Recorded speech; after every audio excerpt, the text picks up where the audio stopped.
Hello friends, एक बार फिर से आप सभी का स्वागत है civil Guruji the civil engineers training institute में। मैं हूं Vijeesh, design engineer and corporate trainer, और आप सभी के लिए सिविल गुरुजी।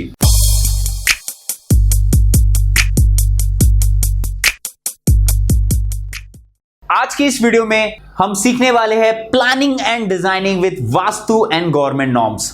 जैसे कि मेरे प्रीवियस वीडियोस में हमने इसकी शुरुआत कर दी थी, और पार्ट 1 में मैंने काफी इंपॉर्टेंट टेक्नोलॉजी टर्म्स के बारे में डिस्कस किया था कि क्या होगा परसेंटेज कवरेज, क्या होगा एफएआर, कैसे प्लानिंग को स्टार्ट करते हैं, क्या स्ट्रैटेजीज को अपनाते हुए स्टेप बाय स्टेप फॉलो करते हैं। और आज मैं बात करने वाला हूं कि कैसे हम प्लान बनाना स्टार्ट करेंगे। इंजीनियर्स, अगर आपने इस वीडियो सीरीज का पहला पार्ट नहीं देखा है तो ऊपर आई बटन में आप क्लिक करके पहला पार्ट जरूर देखिए। उसके बाद ही आप ये सेकंड वीडियो काफी अच्छे से बेहतर ढंग से रिलेट कर पाएंगे। इस वीडियो की शुरुआत करने से पहले कुछ इंपॉर्टेंट चीजें आप सभी को बताने जा रहा हूं। सिविल गुरुजी ने एक नया कोर्स लॉन्च किया है जिसका नाम है जॉब डिटेक्टिव।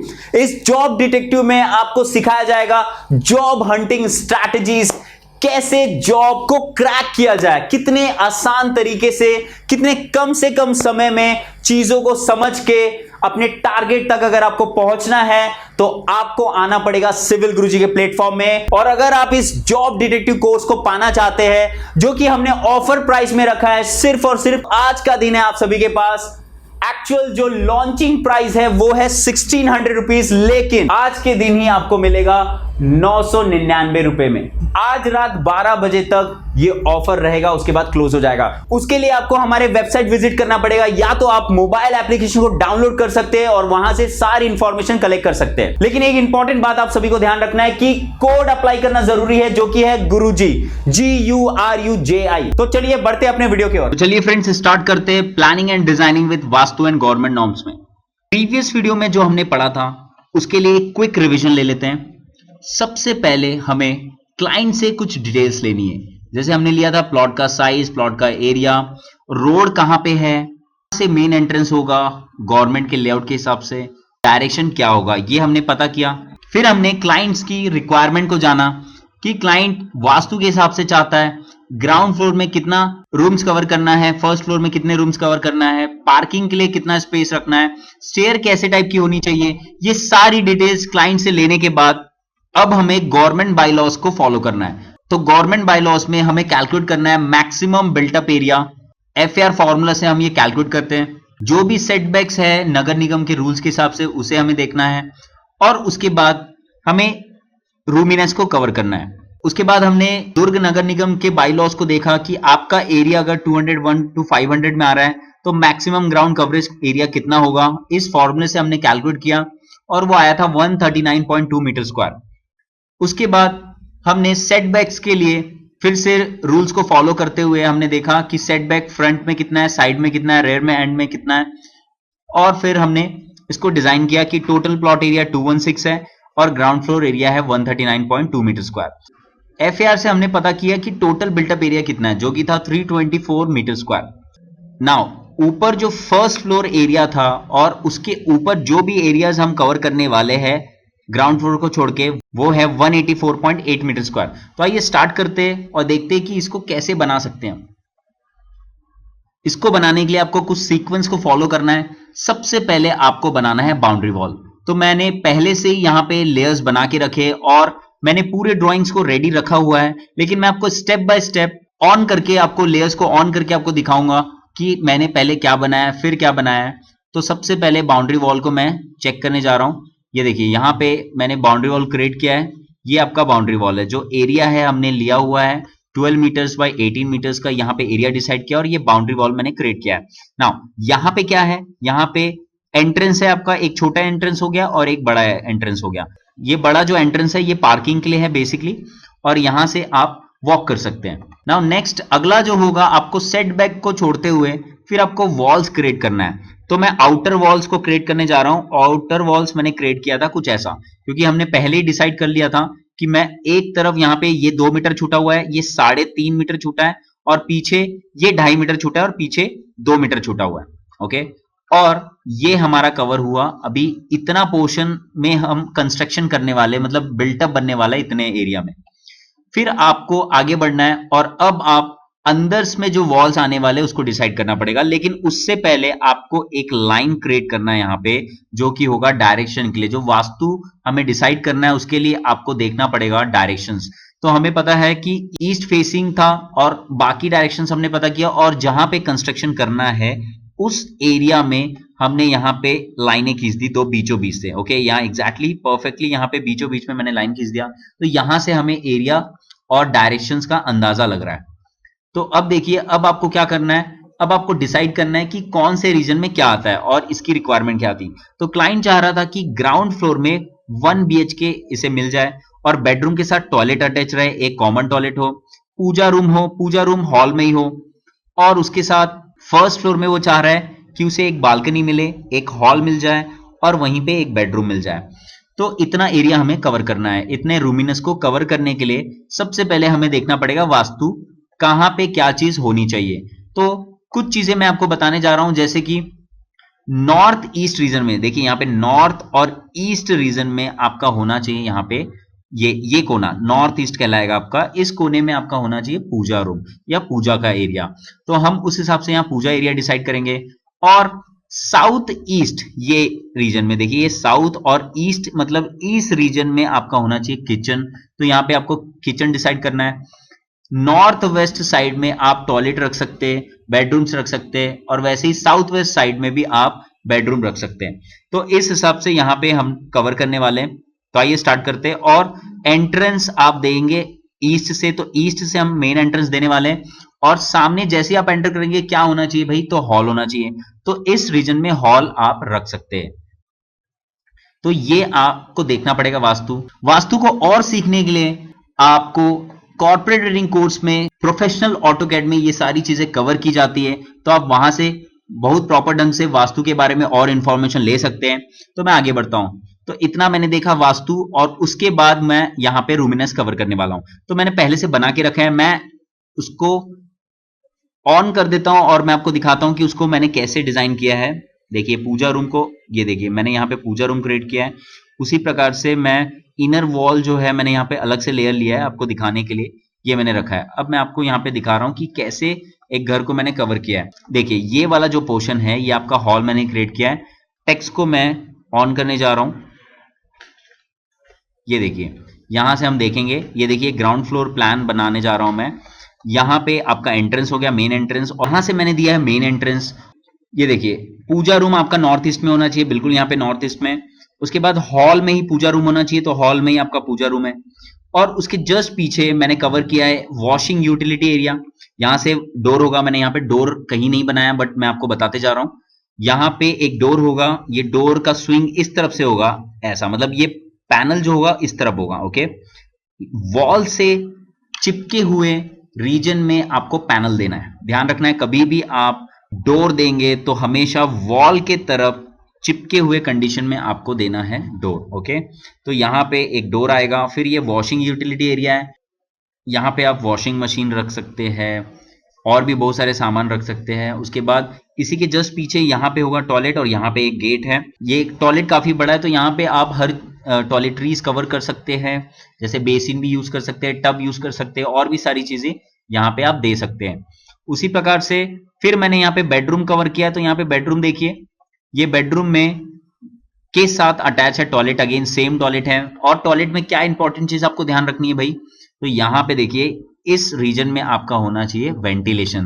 तो ये पोर्शन पूरा वेंटिलेशन कवर करेगा और पीछे के डायरेक्शन में वहां से वेंटिलेट हो जाएगा। उसी प्रकार से टॉयलेट के लिए यहां पे भी आपको वेंटिलेशन देना है। और ये बेडरूम के साथ आपका जरूर होना चाहिए विंडो। तो विंडो भी मैंने बनाया नहीं है, मैं उसको बताने जा रहा हूं यहां पे। तो मैंने अभी सभी लेयर्स को ऑन कर लिया है, इसमें ज्यादा अच्छे से विजुलाइज हम कर पाएंगे। बेडरूम, ये देखिए इस बेडरूम में आप काफी ज्यादा स्पेस है, तो अच्छे से आप पूरे फर्नीचर्स रख सकते हैं, सोफा भी रख सकते हैं एक छोटा सा, और उसके साथ कंप्यूटर टेबल भी एडजस्ट कर सकते हैं। और ये पीछे जो यहाँ पे दिख रहा है ये बेसिकली ओपनिंग है, ये स्लाइडिंग डोर की ओपनिंग है। तो बेडरूम के साथ एक स्लाइडिंग डोर और पीछे एक गार्डन एरिया को कवर किया गया है, तो ये काफी अच्छा लुक होता है। इस प्रकार से यहां तक का एरिया कवर हुआ। फिर उसके नीचे जस्ट आप देख रहे हैं यहां पे एक डोर रहेगा बेडरूम के लिए, और यहां पे जो एरिया कवर हो रहा है वो है डाइनिंग एरिया। ठीक है, और डाइनिंग एरिया कवर हो रहा है, और जो किचन है वो आसपास ही होना चाहिए, उससे अटैच किचन यहाँ पे है। ये है आपका किचन, ये सेंटर किचन टाइप का एरिया है। यहाँ पे देख रहे हो आप, ये यहाँ पे सेंटर एरिया कवर कर रहा है और ये पूरे प्लेटफॉर्म कवर कर रहे हैं किचन के। और इस तरफ से आप एंट्रेंस है। ये आपको जो स्टेयरकेस दिख रही है इसकी लाइंस होनी चाहिए, डैश लाइन बेसिकली। ये देखिए इस डैश लाइन है, बस स्केल्स इसको एडजस्ट करना पड़ेगा। तो स्टेयरकेस के लिए यहां से एरिया डिसाइड किया गया है, एल शेप में स्टेयरकेस इसको दिया गया है। ओके, यहां से ऊपर जाएगा ये फर्स्ट फ्लोर के लिए। देखिए फर्स्ट फ्लोर आपका स्टेयरकेस अंदर से देना सही है कि बाहर से देना सही है, ये डिसाइड करता है कि आप फर्स्ट फ्लोर कौन से पर्पस के लिए यूज करने जा रहे हैं। अगर आप खुद के लिए यूज कर रहे हैं, मतलब जो ऑनर है वो खुद ही यूज कर रहा है और वो चाहता नहीं, वो एक जॉइंट फैमिली की तरह उसको यूज करना चाह रहा है, तो आपको अंदर से स्टेयरकेस देना चाहिए बिल्कुल। और अगर रेंट पर्पस से आप देना चाह रहे हैं तो ऑब्वियसली कहीं ना कहीं स्टेयरकेस आपको बाहर से देना है, तो इसका ध्यान आपको रखना पड़ेगा। मैं आपको कॉन्सेप्ट समझाते जा रहा हूं कि कहां पे क्या क्या हम दे सकते थे और चेंजेस कर सकते थे, इस हिसाब से आपको चलना है। तो यहाँ पे कुछ इंपॉर्टेंट चीजें भी आपको ध्यान रखनी है, जैसे वॉल्स का जो लेंथ है। यहाँ पे देखिए ये वॉल जो मैंने कवर किया है ये पूरा यहां से लेके पूरे स्ट्रेट कवर हो रही है, एक सिंगल वॉल यहाँ पे आ रही है पूरी ऐसी। उसी प्रकार से ये वॉल देखिए, ये पूरी वॉल्स ऐसी आ रही है। तो मैं आपको ये समझाना चाह रहा हूं कि वॉल्स को ऐसे बनाने में प्राइमरी बीम्स हम लगाते हैं, मतलब यहां पे पूरी एक सीधी बीम, बीच में कॉलम अटैच होते हुए पूरा एक सीधा सीधा बीम कवर हो जाएगा। यहाँ पे सेकेंडरी बीम का रोल नहीं रहेगा। ओके, तो ये कहीं ना कहीं स्ट्रक्चर पर्पस से बहुत अच्छा होता है और बहुत इजीली हम उसको सॉल्व कर सकते हैं स्ट्रक्चर पॉइंट ऑफ व्यू से। इसलिए आपको ध्यान देना है, जो भी आप वॉल्स बनाएंगे तो कोशिश करना है आपको, कोशिश कि वो स्ट्रेट फॉलो करे और उसी के साथ बाकी रूम्स भी कनेक्ट होते जाए। तो यहां पे देखिए ये पूरी चीज मैंने कवर की है इतने एरिया में। तो अगर मैं इसके डायमेंशंस चेक करूं तो हॉल काफी बड़ा है। ये देखिए 4 मीटर्स मैंने कवर किया है इसके लिए, और पूरा मैं टोटल अगर कैरी करूं यहां तक विथ पूजा के साथ, पूजा रूम के साथ, तो यहाँ पे देखिए ये 7 मीटर, मतलब काफी बड़ा हॉल मैंने कवर किया है। और उसके लिए सोफा का जो अरेंजमेंट है, जो पूजा रूम है, वो थोड़ा सा हल्का सा सेपरेट ही है कहीं ना कहीं, और ये जो टीवी का अरेंजमेंट है वो भी उसके लिए ठीक है।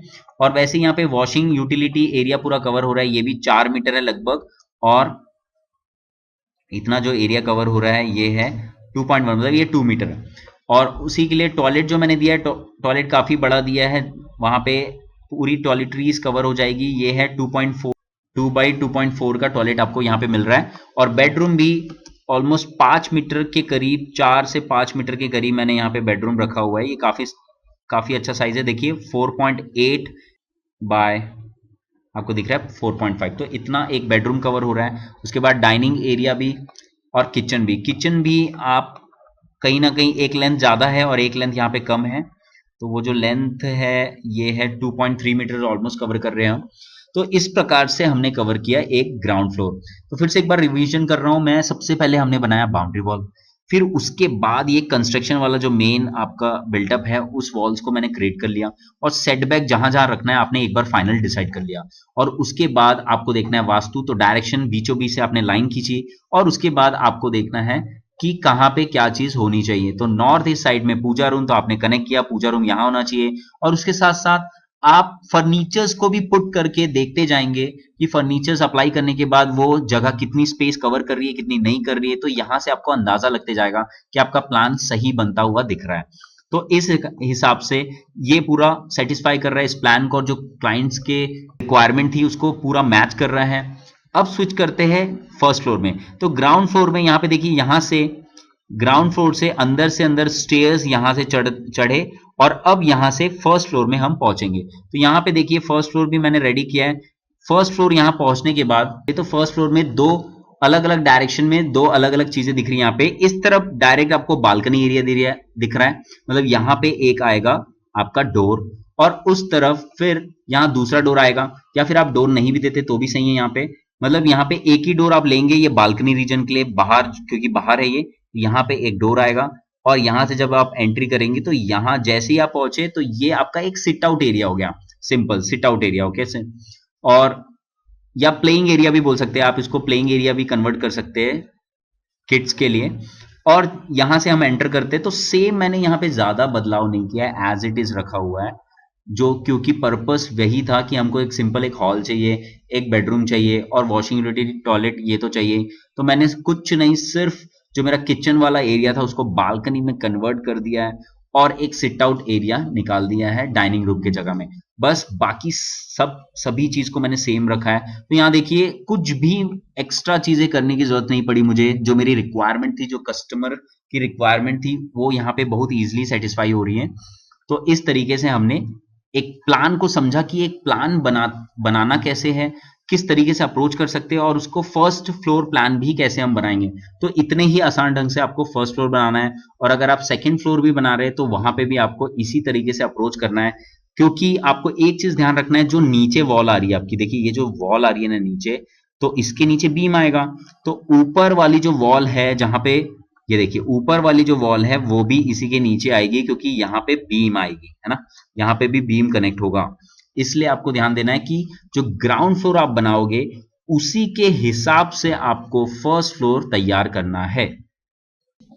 इसको और अलग अलग तरीके से आप अप्रोच कर सकते हैं। देखिए एक प्लान तो मैंने बनाया है, अब आप और क्या इससे अच्छा बना सकते हैं ये आपको बनाना है। इसको अप्रोच करने के और भी बहुत सारे तरीके हैं, उसमें से एक तरीका मैंने आप सभी को बताया है। तो आपको ध्यान रखना है, और भी स्टाइल्स आप देख सकते हैं कि किस अलग अलग तरीके से हम डिजाइन कर सकते हैं। तो मिलते हैं अपने नेक्स्ट वीडियो में, तब तक के लिए जय हिंद जय भारत। तो फ्रेंड्स देखा आप सभी ने, ये था एक तरीका जिस हिसाब से मैंने प्लानिंग स्टार्ट किया, कैसे वास्तु को फिट किया, क्या गवर्नमेंट के नॉर्म्स को कैसे अप्लाई करना है, कहां पे स्टेयरकेस देना है, कहां से फर्स्ट फ्लोर सेकंड फ्लोर के लिए रास्ते होंगे, ये सारी चीजें आप इस वीडियो में सीख चुके हो। और भी वीडियोस आप सभी के लिए लाते रहूंगा मैं। तो मिलते हैं अपने नेक्स्ट वीडियो में, तब तक के लिए जय हिंद जय भारत।